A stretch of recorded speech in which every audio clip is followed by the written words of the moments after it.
Donc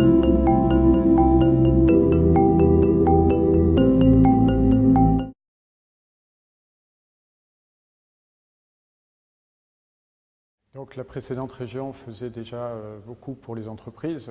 C'est jamais suffisant, bien entendu, mais il y avait déjà des efforts de fait en termes d'innovation, en termes d'internationalisation des entreprises, l'export notamment.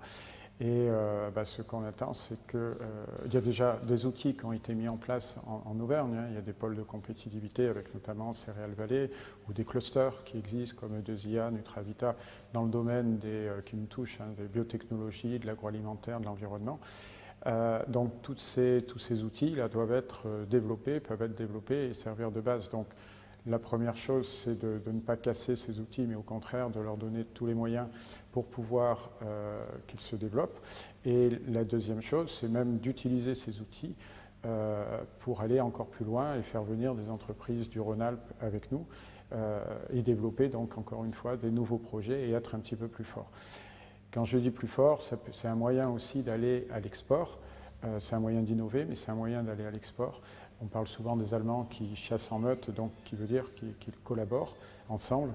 Donc nous, c'est ce qu'il faut que l'on fasse avec nos voisins et maintenant nos frères de Rhône-Alpes pour aller à l'export, dans le grand export et vendre un peu tout le savoir-faire et nos productions qu'on sait faire. En termes d'innovation, on a beaucoup de choses ici. Il y a par exemple le laboratoire, un nouveau laboratoire qui est en train de se créer, on va dire un laboratoire sans mur, le LIT. Et ce LIT-là regroupe à la fois des entreprises de différents secteurs, mais dans le même domaine d'activité, et aussi tout ce qui est recherche publique.